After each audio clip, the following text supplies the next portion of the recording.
आप तो जानते ही हैं कि धरती पर ग्लोबल वार्मिंग के कारण किस तरह से तमाम दिक्कतें आनी शुरू हो चुकी है। क्लाइमेट चेंज होना शुरू हो गया है और कई तरह की ऐसी दिक्कतें हैं जो आने वाले दिनों में विनाश की वजह बन सकते हैं।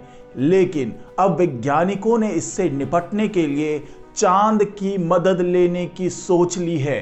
और ये किस तरीके से चांद हमारी पृथ्वी को ठंडा करेगा, इसी पर वैज्ञानिकों ने तमाम रिसर्च की है। और उस रिसर्च के बाद जो नतीजे सामने आए हैं उससे वैज्ञानिकों ने ये दावा कर दिया है कि चांद की धूल से हमारी पृथ्वी को ठंडा किया जा सकता है। तो किस तरीके से चांद की धूल पृथ्वी को ठंडा करेगी और किस तरीके से हमें ग्लोबल वार्मिंग से छुटकारा मिल जाएगा, ये तमाम जानकारी मैं आपको इस वीडियो में दे रहा हूं। तो इस वीडियो को आखिर तक जरूर देखिएगा। नमस्कार, मैं हूं डॉक्टर सुरजीत सिंह और आप देख रहे हैं महाना मिस्ट्री। तो दोस्तों, चांद की धूल से पृथ्वी को ठंडा करना, ये सुनने में आपको भले ही बहुत अजीब लग रहा हो, आपको ये लग रहा हो कि आखिरकार इस तरह का प्रयोग होगा कैसे, लेकिन वैज्ञानिकों ने उसके लिए पूरा रोड मैप तैयार कर लिया है। लेकिन ऐसी बात नहीं है कि केवल यही एक रोड मैप है जिससे हमारी पृथ्वी को ठंडा करने की योजना बन रही है, बल्कि कुछ और भी चीजें हैं जिससे वैज्ञानिक उसका इस्तेमाल करके पृथ्वी को ठंडा करने की कोशिश करेंगे। और उस पृथ्वी को ठंडा करने से पहले हमारे सूरज से किस तरीके से पूरी पृथ्वी पर छाया बननी शुरू हो जाएगी, ये तमाम कोशिश कर रहे हैं वैज्ञानिक। और अपनी इन्हीं कोशिशों को लेकर वो एक नया प्रयोग करने जा रहे हैं, और वो प्रयोग है हमारे चांद का इस्तेमाल करना हमारी पृथ्वी को ठंडा करने के लिए। तो ये तमाम जानकारी मैं आपको इस वीडियो में देने वाला हूं। तो ये वीडियो अगर अच्छा लगे तो इसको लाइक कीजिए, शेयर कीजिए और कमेंट जरूर कीजिए। साथ ही इस माना मिस्ट्री चैनल को सब्सक्राइब कीजिए और बेल आइकन का बटन जरूर दबा दीजिए। तो दोस्तों, चलिए शुरुआत करते हैं इस सफर की। और ये सफर बहुत ही रोमांचक होने वाला है, क्योंकि इस सफर के दौरान आप जान पाएंगे कि हमारी पृथ्वी को ग्लोबल वार्मिंग से छुटकारा कैसे मिलेगा, किस तरीके से यहाँ जो कार्बन का उत्सर्जन हो रहा है उसको कम किया जा सकेगा, किस तरीके से धरती के सतह के तापमान को कम किया जा सकेगा, किस तरीके से क्लाइमेट चेंज को कंट्रोल किया जा सकेगा। तो यही तमाम जानकारी है जिसके बारे में इस वीडियो में चर्चा करने वाले हैं। और आपको ये मैं बताने वाला हूं कि ये अनोखा प्रयोग किस तरीके से संभव होने वाला है। तो आपको बता दें कि अमेरिकी वैज्ञानिकों के एक ग्रुप ने अंतरिक्ष में बादल के जरिए ग्लोबल वार्मिंग को सुलझाने का एक नया प्रस्ताव दिया है। इन वैज्ञानिकों का कहना है कि मून डस्ट का इस्तेमाल करके अंतरिक्ष में एक बादल तैयार किया जा सकता है जो सूरज की किरणों को धरती पर आने के रास्ते में बाधा बन जाए। और जब सूर्य का ज्यादातर प्रकाश नहीं आएगा तो धरती ठंडी होने लगेगी। और वैज्ञानिकों ने इसके लिए जो रोड मैप तैयार किया है उसके मुताबिक हम लोग चांद पर खनन करेंगे, यानी कि उसकी पहले माइनिंग करेंगे और उससे निकलने वाली धूल को सूरज की ओर उछाल देंगे। और धूल लगभग 2 सप्ताह तक सूर्य और पृथ्वी के बीच रहेगी और सूर्य का प्रकाश बहुत ही कम हो जाएगा, जिसके बाद ये धूल अंतरिक्ष में फैल जाएगा। तो वैज्ञानिकों के इस प्लान को सफल बनाने के लिए चांद की 1 करोड़ टन धूल की हर साल जरूरत होगी। और वैज्ञानिकों ने दावा किया है कि अगर यह प्लान काम कर जाता है तो दुनिया में कार्बन उत्सर्जन को कम करने के लिए इंसानों को कुछ और समय मिल जाएगा।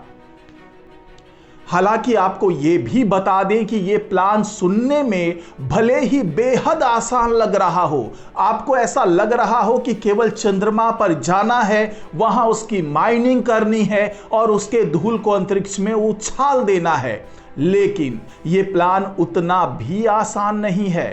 हालांकि धरती तक सूरज की रोशनी को आने से रोकने का प्लान कोई नया नहीं है। इसी से जुड़ा हुआ जो सबसे चर्चित प्रोसेस है, जिसके बारे में पूरी दुनिया में चर्चा हो रही है, वो ये है कि धरती के चारों ओर एरोसोल के कणों की एक पतली परत को पृथ्वी के ऊपरी वायुमंडल में छोड़ दिया जाए। हालांकि इस तरह से वातावरण के साथ खिलवाड़ करना बारिश और सूखे का पैटर्न बदल सकता है। इसके अलावा ओजोन लेयर को भी नष्ट कर सकता है। और आपको बता दें कि सूरज को ठंडा करने के इस प्रोसेस को सोलर जियो इंजीनियरिंग कहते हैं और इसी तकनीक का इस्तेमाल करके सूरज की गर्मी को हल्का करने की योजना बनाई जाती है। और ये सोलर इंजीनियरिंग का आइडिया एक बहुत बड़ी घटना के कारण वैज्ञानिकों के दिमाग में आया। आपको बता दें कि जून 1991 में फिलीपींस स्थित माउंट पिनेताबू नाम के ज्वालामुखी में विस्फोट हुआ था और इसे 20वीं सदी का सबसे बड़ा ज्वालामुखी विस्फोट माना जाता है। इस विस्फोट से फैली राख आसमान में करीब 28 मील तक छा गई और इसके बाद से अगले 15 महीनों तक पूरी दुनिया का तापमान लगभग 1 डिग्री तक कम हो गया। और इसकी सबसे बड़ी वजह यही थी कि इस ज्वालामुखी विस्फोट से इतनी मात्रा में जो राख निकली थी उसने सूरज की किरणों को धरती तक नहीं पहुंचने दिया। तो इसी आधार पर वैज्ञानिकों ने जो एक तकनीक निकाली वो ये थी कि वो बड़े बड़े गुब्बारों के जरिए वायुमंडल के ऊपरी हिस्से यानी स्ट्रेटोस्फीयर पर सल्फर डाइऑक्साइड का छिड़काव करेंगे। और सल्फर में वो गुण हैं जो सूर्य की तेज किरणों को परावर्तित कर दे और माना जा रहा है कि इससे धरती को तेज धूप से छुटकारा मिल सकेगा।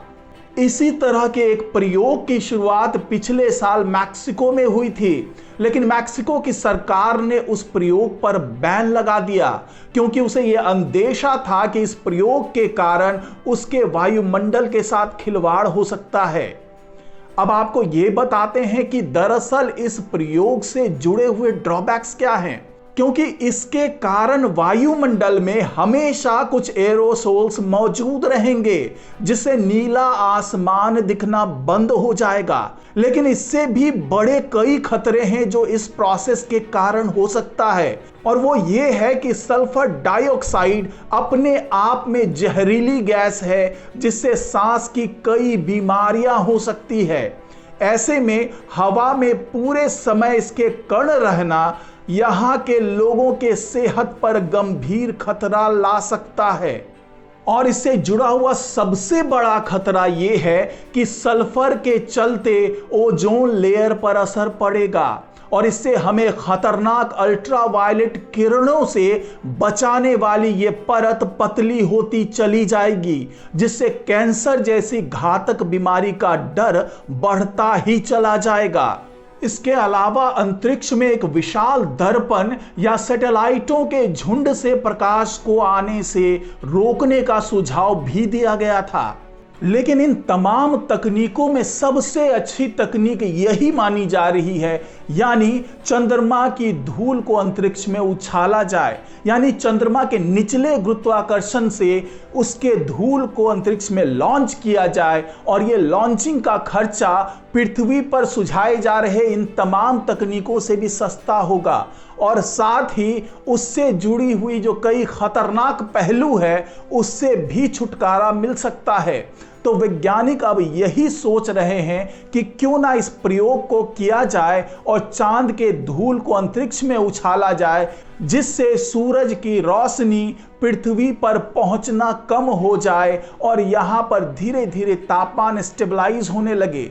और वैज्ञानिकों ने यह भी दावा किया है कि यह धूल 2 सप्ताह में अपने आप स्टेबलाइज हो जाएगा और उससे पृथ्वी के वायुमंडल में या पृथ्वी के जलवायु पर कोई भी खराब असर नहीं पड़ेगा, उसके ओजोन लेयर पे कोई विपरीत असर नहीं पड़ेगा। तो यही वजह है कि वैज्ञानिक इस तकनीक पर आगे बढ़ने की सोच रहे हैं। तो आज की रिपोर्ट में फिलहाल इतना ही। नमस्कार।